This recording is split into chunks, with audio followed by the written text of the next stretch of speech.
Ole he video chuan leito le anu in biak na atang in English zero kan tum le don ani uluk tewin kan lo enanga kan theyang angin practice na man nghal kan tum don nia. Leito nu chuan good morning Leito. I'm going to my work right now. And I left you some money on the table. Leito sing chi pai le na kakaldo na ipoisa man tur do kana. Kada ka o, antia. Leito chuan. Okay, Mom. Have a great day and take care. Ole kanu ni man nuam le. Chuan phim kurla. Lauti chuai raya. Anu chuan Leito o chu alimlo ti ria. Wait a second. What's going on? Why you look sad? What happened? Look in. Inge thenga. If a limlo melve. Inge nita antia.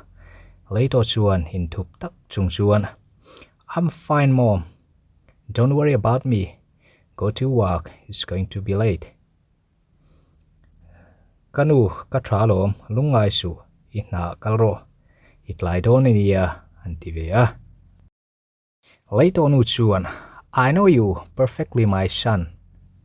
And I know you're not fine. Tell me what's going on. I know I'm a little old, but I'm your mother. I'll try to understand what you have to say.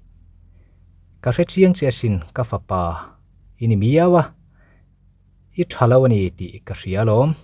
Inge thenga kasrialom ka upalam vetoa ma se inu kania. Siathiam katumdonalom antia. Leito chuan in tharung deuh chuan. Yes, Mom. But I don't think you can understand. It's about personal, Mom. O kanu ma se siathiam karinglo. Mimal thildewania antia. That expression. I already know you have a problem with girls, right? Katiang omdan kamo.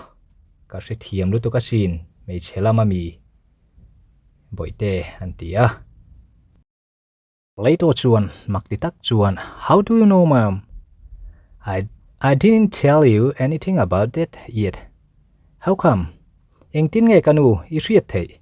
Eng ma po karil ma chain eng tin nge ani thei anti he hoa. Anu chuan I'm old enough to know those kind of things. On top of that, you're my son, right? I know you very well. Hetiang thil hretur hian ka upatok to alom.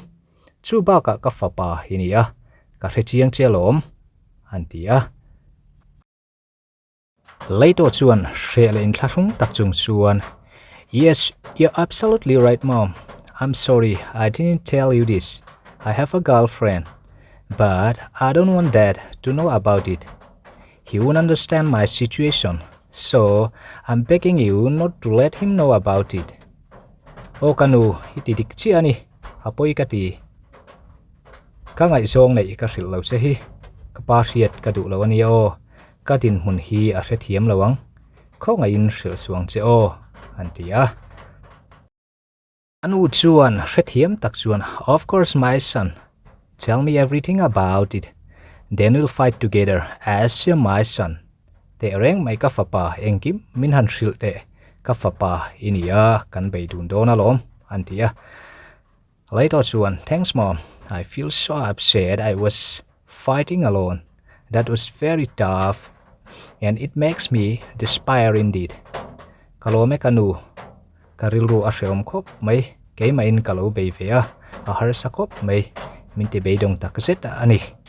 Anlo tivea. Leito nu chuan hrethiam tak chuan. Okay. Tell me everything, my son. Don't hide anything about it. Ole min han hril. Vek te kafapa. Eng ma sep nei lovin antia. Leito chuan. Well, she's one of our classmates, Jessica. I'm sure you know her. She has visited 2 days ago. Try Jessica. Ka class kalpuyan iya. Nang pon isriati ka sriya. Ni liam ta khan. Min lo tlo alo len ka. Antia. Anu chuan ngai tu afang fakin Jessica. Let me guess. Of course, I know her. The one who brought some fruit for us, right? Jessica. Kan ngai tu sin. Te renge. Kashelutuk. Theimin lauken tu kha. Ani mo. Ani tiro. Antia. Later chu ron thatau Trandevin. Yep, Mom. So, we have been friends more than 3 years, and I really liked her. And I asked her to be my girlfriend last week. And happily she said yes. That was awesome. O kanu kum thum chu ngai tam ma. Thian kan ni to a kadu tak zet ani. Chuan kar ma sa khan ka bial nu ni turin ka soma. Alo ove meya. Ahlimom nutuk rikot. Antia. Anu chuan chuak taka en sung chuan. Definitely. She had to say yes. You're my son. And I know you're a good boy as well. And then? Oh, atinge idon ti ka rialom. At san su ka fapa ini ya. Ifel le boka. Chuan engtin sel. Antia. Later chuan, yes mom. That was great and cheerful as well. But something goes wrong. And I'm very sad. Oh kanu ahlim ominanuam khop mai. Ma se thil hakal suala. Alung siak thak tak zetani. Antiban chala.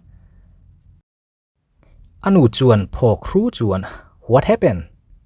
Don't tell me you broke up with her. Did that happen? Enge thenga inin thenani ti hi min ril mi asuo. Inin thenami ya antia. Later chuan ngwai bar chuan. Yes mom. We broke up day before yesterday. I felt terrible now. And I don't know what to do. O kanu nimin pia khan kanin trena. Aseom katitak zet ani. Enge ti ber turpo kaselo. Anti ngwai ngaya. Later nu chuan retiam taka darahan. Chul liu pa chuan. Okay, I understand. Don't get panic. Just relax and tell me. How did that happen? Tell me everything clearly. Ole ka retiam e. Han chi ai lo phut la hadam la engtin nge. Athen thei chiak takin min han rilte atia. Later chuan. All right mom. It turns out that she's a very jealous girl. She get angry just because I talk to the other girls, especially Lyra. Do you remember Lyra? O kanu athik thu chelu tukawang intranania nei chedang ka biak lekin athik zela abik takin Lyra ila serengem Lyra ka antia. Anu chuan Lyra? Yes, I remember her. You have been friends since you were a child. Lyra. Kasye. No pangte. Ini atrangin inin kom to alom. Antia. Later chuan. Yes, I know mom. She's my best friend and we sometimes hang out together just like a friend. And I never treat like a girl. She's my childhood friend. She always treat me as the same way. O kashialom nu katrian traber ania. Achangin kan leng chuak du na trianang chawin me chiang pon ka ngai lawa. Kano pan lai tonga ka trian ania ani pon tiang chia chuan min ngaya antia. Later on chuan. Yes, I know son. I understand and carry on. Oh, ka sethiam alom han soizelte ka fapa hatia. Later chuan. But Jessica said she's in love with me. She said I don't want to admit it. And she didn't believe me. And broke up with me. Mase Jessica adu che atia. Adu che ti hi ipom du lo atia chuan min ring lawa. Kanin trena atia. Okay. Are you not trying to explain the situation? Ole. Inum dan chu soifia. Itum lawamia anu chuan antia. Later chuan. Yes mom. I tried to explain her. And I love her and not Lyra. but she doesn't want to understand. Oh nu soi fia katuma ka mangaya Lyra ni lovin ma se a thiam du lawa antia. Anu chuan deal chut tak chuan I need to know something, son. How often do you go out with Lyra? Thil then khatriat kadu ka fapa eng tianga zinge Lyra nen chuan in chuadun trin antia. Later chuan alu hiat na pa chuan we always talk. We talk every day. As you know that she's my best friend. Sometimes we go out for shopping, that's it. Kanin before may trian kan ni awangin ni tinin kanin bia a changin kan bazar dun thina chu zong chu antia. Anu chuan, that's it. Don't hide anything. You should tell me everything, then we'll try to sort it out. Chu zong chu mo eng ma thup nei suo min hril vek turani chuan kan ti kiang theyang kapui theyang che antia. Well, sometimes we play together. You know, she comes to our place too. Mom, you know that. She has done that since I was a child. And we grew up together as well. Oh, I try. A chang chuan kanin fiam trina. Kanina tepo a local trin kha. Nu isriatiro kan tete laya tonga kan ti dan ani kha. Chuan kan thang lian dun bok ania antia laito chuan. Laito chuan purtaka seizom selin she was always there for me when I need help. And she helped me when I asked her to do it. When I get trouble, she always helped me out, and she knows everything, whatever I like. And she's very kind to me. That's it. Pui ka ngaya pia ngin aum fawa. Min puiro katiin nial ngai lawa. Buena ka to apia ngin min puya. Ka thil du tehi a shreveka. Ka chunga angil nei em boka chu zong chu antia. Anu chuan. Okay, I see. Anything else? Oh, kasrie enge dangala omem antia. Later chuan. Yes, we are always texting each other and talking on the phone. But it doesn't mean I love her, right? I mean, she's just my friend. Nothing else. Kanin text nga kanin beboka. Kamay tina anilo tiro. Kasoy siya chu katrian chawania abaka omlo antia. Anu chuan, I'm a bit confused. Are you sure you don't love her? Are you totally sure about Lyra? Karet hiamlo. If mangay lo ti chu ichiang mo. Lyra chu idu lo tak tak mo. Antia. Anu chuan dil chut takin ansota. Later chuan, yes mom, why are you asking me? She's only my best friend. We always talk and have fun all the time.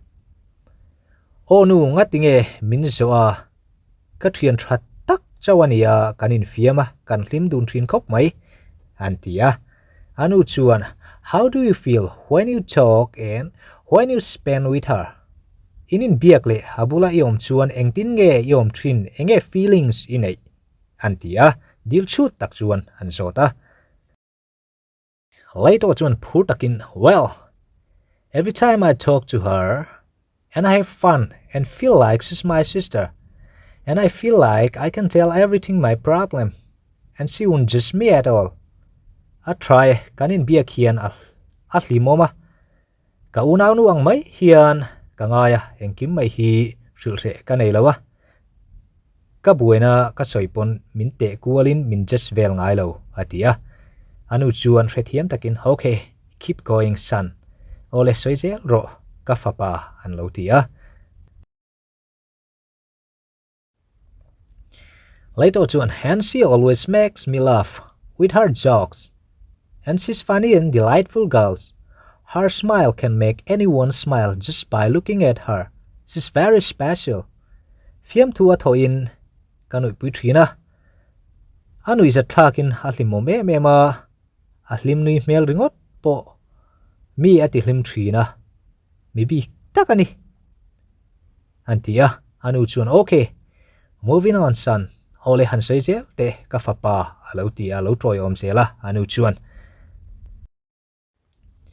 she's very special to me but it doesn't mean I love her or like her is it true mom mi bik takani katan hian ma se chu chu ka mangai tina le ka du tina anilo adik tiro kanu antia hansota anu chuan don't worry I'm all your son carry on lungai su kangai thaki ave han sei zel te atia anu chuan athu sei chu ngai thak zel ala duni later chuan I mean Jessica is the most beautiful girl and I like her not Lyra. Lyra is a friend of mine and she's my everything. She helps me when I get trouble, as she's my best friend, as I said earlier. Nothing else, Mom. Kasoyom zia chu Jessica hi amel tra ema ka du bokani. Lyra chu nilawin. Lyra chu ka trianania. Ka engkim ani boka buena ka toin min pui renga. Tun me ka soyang khan. Ka trian thatak ani wangani. Adang eng ma om lo nu. Antia anu chuan hrethiam ta later my son did you hear what you have just said later ka fa pa isiem engchi nge isoi kha antita later chuan what mom I said a lot of things what do you exactly mean enge nu ka soi trewa enge isoi omzia takchu antia anu chuan according to your explanation you love Lyra no Jessica isoi fiada na tong khachuan Lyra hi mangaya Jessica ni lawin an lotia later chuan rethiam lo takin no mom how could you say that I love Lyra no Jessica I knew engtin nge Lyra ka mangaya Jessica ka mangai loti isoi thei antia bangbo takchuan an thlek he hoa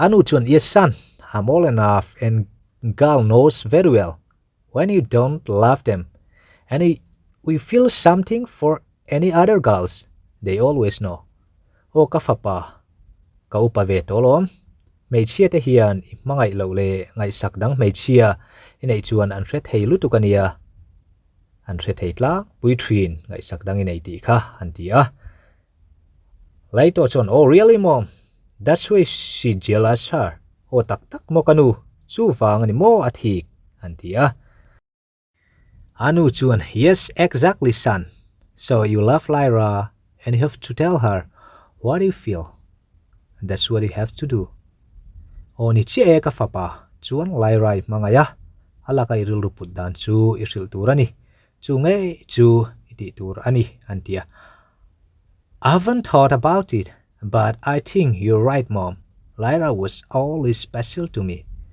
kalau ngai tu ngai mi alo kanu ma se isoi di kani karing kanu Lyra hi katan mi bik tak ani antia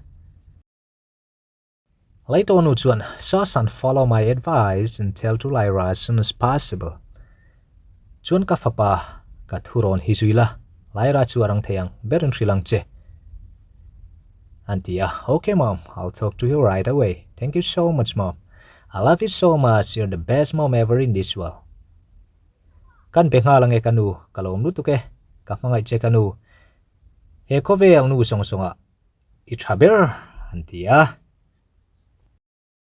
ole he video du atan chung kan lo du tok le tonga subscriber du om takte like comments come in lo pe war sa sa ula chuan he conversation kan lo da tong khan lok na in lo chan nge ya mason na in lo nei nge theinan du sakna ka hlan tak set cheuni thanks for watching